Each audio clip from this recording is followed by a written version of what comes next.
It is Friday, September 11th, and things are very strange here in Northern California. You've heard about fires, I'm sure, and for the last few days, it has just been so eerie. This is like a bad movie. First of all, I can barely breathe. It's really smoky. The sun is like an orange blur in the sky. And anyhow, we are safe from the fires here, but as I mentioned last week, a lot of friends and family were at least evacuated, and then yeah, do know a few who don't have any place to go back to. But things are rough all over, I know. And but I have some really interesting things happen this week. And let's see, I got a few pieces of news. I want to talk about that song because that sort of relates to something really fun I did this week. And let me see, a couple of quick announcements first, because I want to. We are next week, next Monday, 3 days from now, was supposed to be the start of camp, International Guitar Camp. It's looking like it will be April 19th, assuming everything is okay in about February. So anyway, if anybody was thinking about like just driving out here and joining us next week, it's off for sure. So April 19th is the next good possibility. It's not confirmed yet. I'm still working on a few things. Or we may put it off till next year, September 13th. I will stay with the same plan of starting the Monday after Labor Day. So one of those two dates will probably be our next camp, April 19th, 2021, or September 13th, 2021. I want to talk a little bit about, is it time to talk about that song? No, I'm going to talk about some other things that I've been doing here lately. I got a little sidetracked this week with a couple tunes I used to play 15, 20 years ago, and they both just fell off the radar.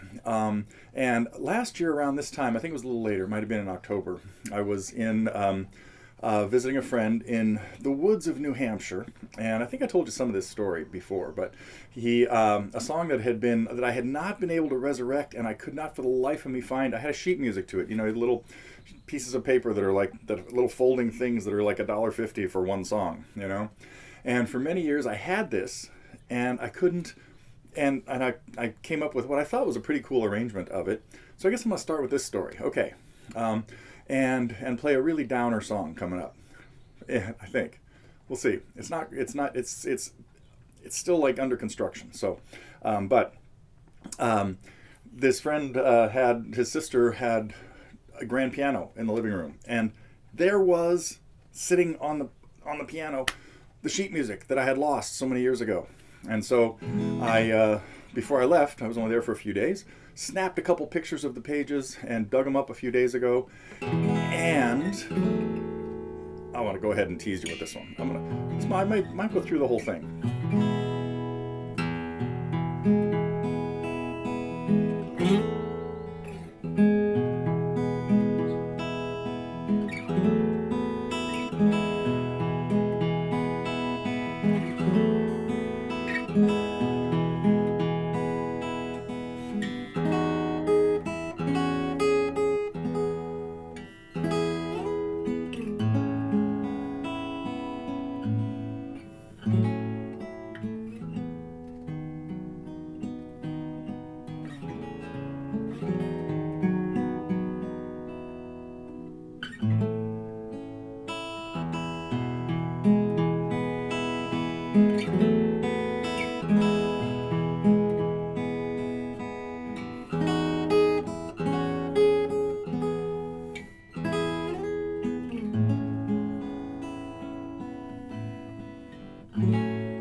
Well, it got really noisy here, so I had to abort that. But that's okay. I didn't really want to play through the whole thing anyway. We just want to give you an idea of what was going on in that.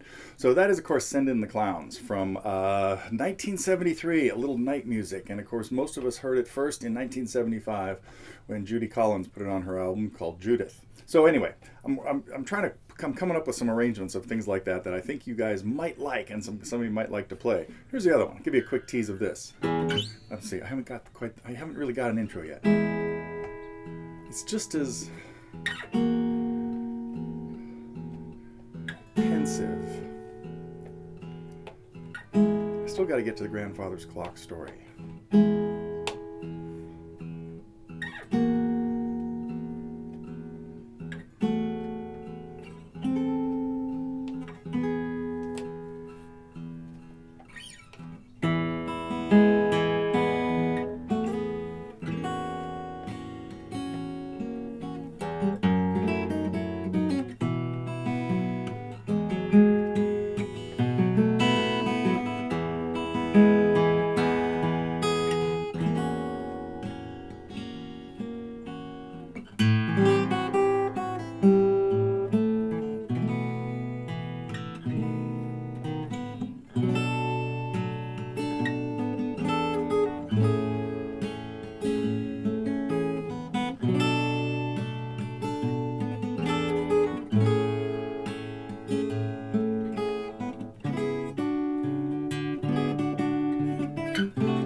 Cut to the end now.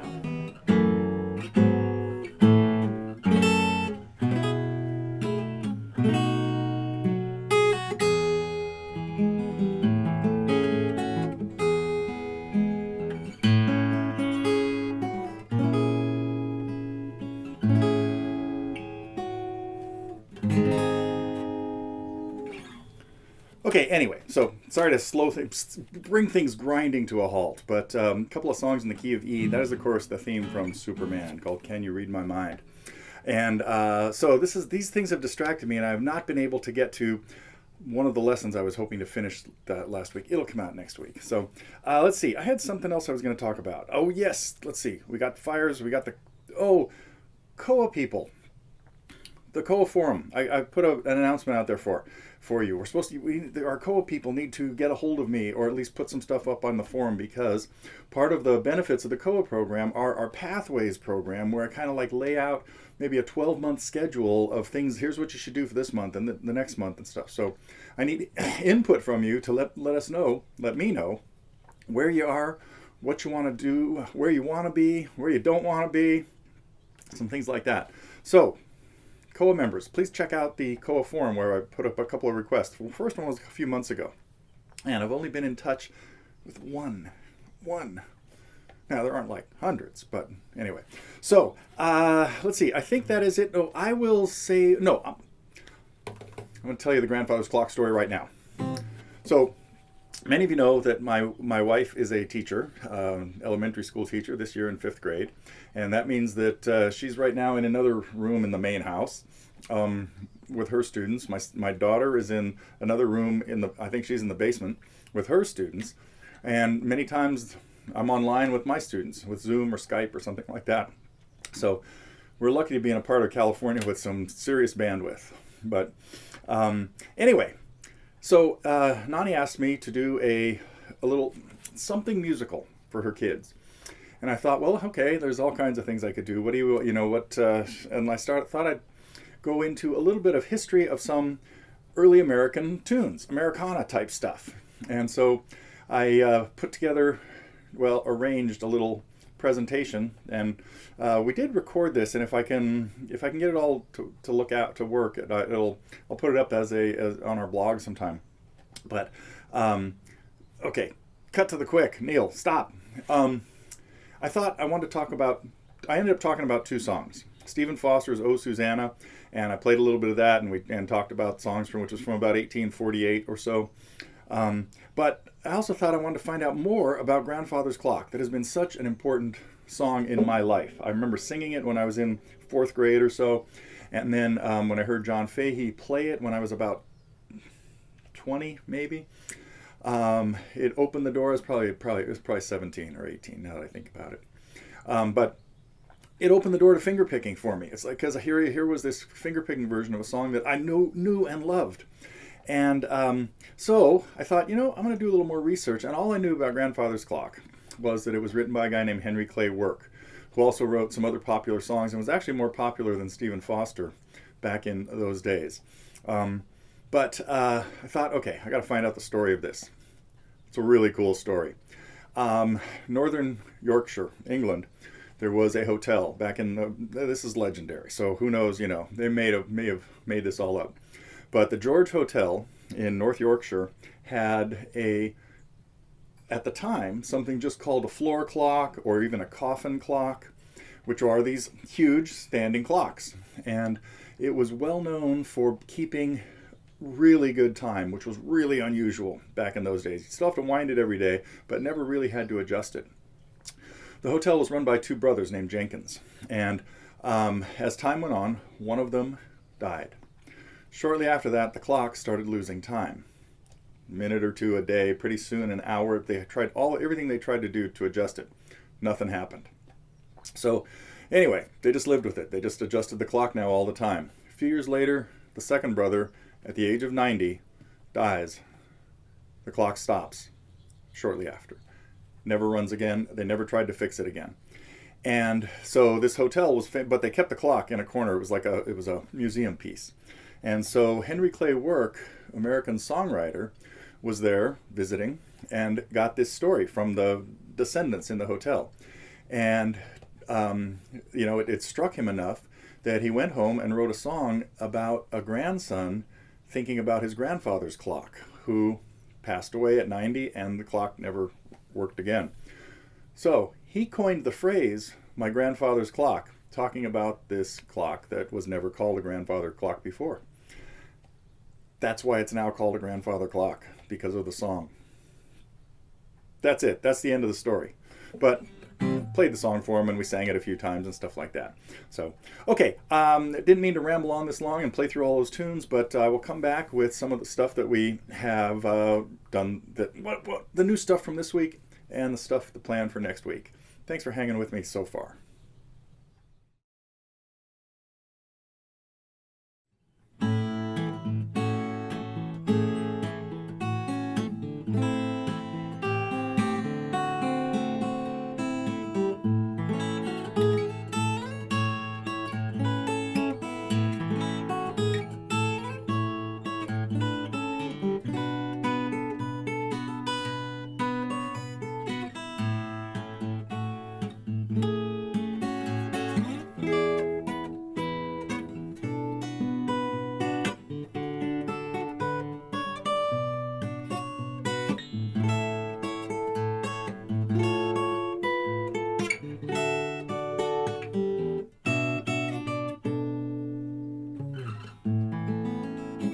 Well, we're kind of wrapping up my Neil Young kick.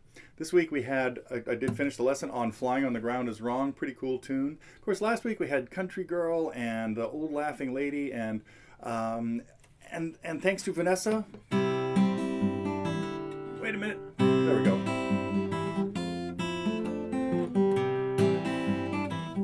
And her take on Burned. Okay, so she was way on board with. As a matter of fact, when she saw me doing all these Neil Young songs, she said, "Hey, you're not going to do Burned, are you?" I said, "Well, She goes, "I want to do it." Okay, you got it. That's yours. So that just happened to we got that out today, and then Max. Speaking of weird variety, Mr. Magic. How many Grover Washington Jr. songs do you think we're going to have here? Well, might end up doing the Bill Withers duet that he did. Who knows? But anyway, so Mr. Magic, kind of a smooth jazz sort of thing, kind of cool. And the biggest thing that I ran kind of an experiment. I haven't heard anything from anybody yet with shooting a Zoom lesson I did with Bill, where we went over some recent target lessons, Souvenirs by John Prine, and then Country Girl. And as I mentioned in the little text to that, he'd been working on all kinds of other things, and it popped out, and it put everything else on a side burners. He just had very fond memories of the tune. So you have to forgive the little slight blurriness and audio quality of stuff that we can from Zoom, but at least I might start doing a little bit more of that again. I think I do have some other fly on the wall things in the bank, and I would like to get them back rolling again. But right now it means I have to go back through the archives and piles of hard drives and find them. But that may still happen. So anyway, that was the big lessons that we had this week. And then, of course, we had a couple of other packs come out. You know what? It's really hard to breathe here in California today. I should not have done the exercise that I did this morning. Still a lot of smoke in the air. Anyway, we had Neil Young Volume 6 came out with a lot of songs from like Rust Never Sleeps era. And then, but from that album, Pocahontas, Powderfinger, what else? Thrasher, I think, was on there. Anyway, and thanks to Vanessa, we finished a George Michael pack too. So if you're interested if you want a pack of George Michael tunes, that's up now. And Neil Young Volume 6 is up. And I believe today, yes, with Burned, we've now got Neil Young up to 40 songs.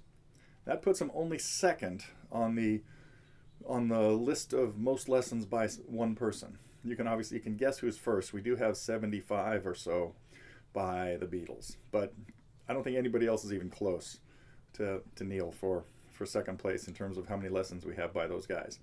So, boy, between those, 75 lessons there, and then 40 of Neil's, you'd be set for life. Membership here at Totally Guitars. So cool. Anyway, that was it for this week. Coming up, we'll talk a little bit about next week, and I might tell you the grandfather clock story again, because I forgot some details. No, just kidding. You won't have to sit through it again.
Hey, I forgot. One other thing we did get up this week was the review on Mickey's version of Because. I just remembered that as I thought, I should play a little bit of Because I didn't get to the lesson, and I will next week.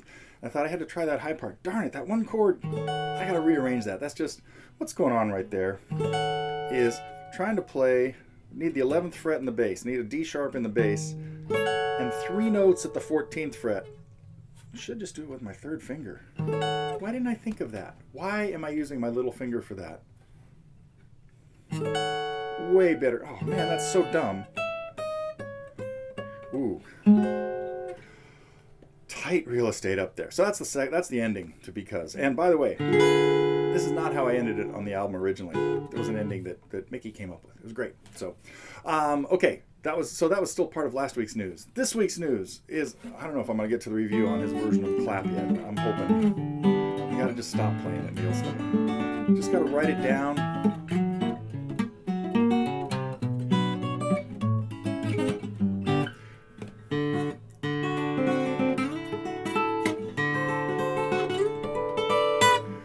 That was for Mickey right there. That little review. That was the right notes in there. somehow the tab you had didn't have that part right. That'll be in the review though too.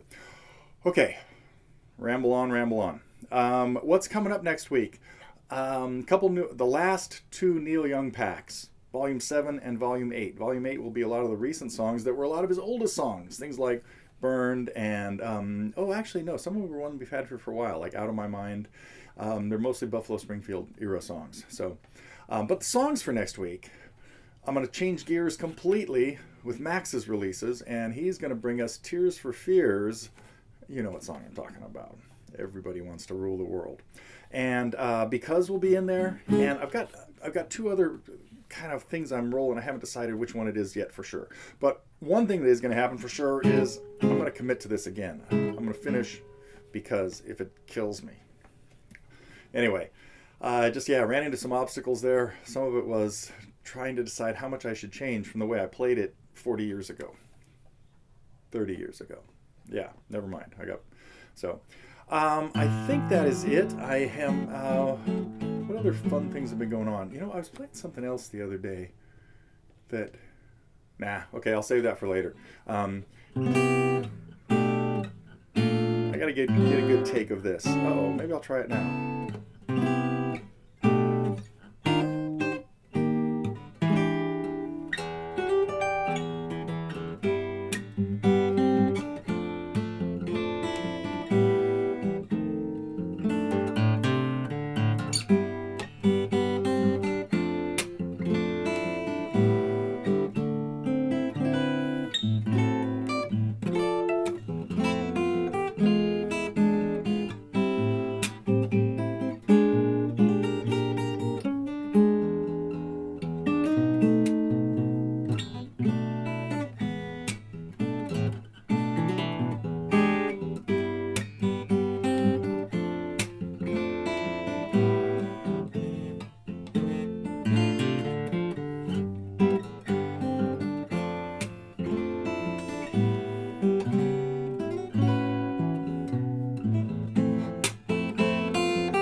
Not sure if I played that much of it before.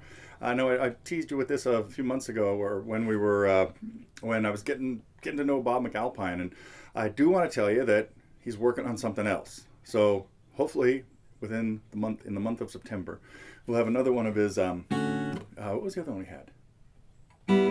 There we go.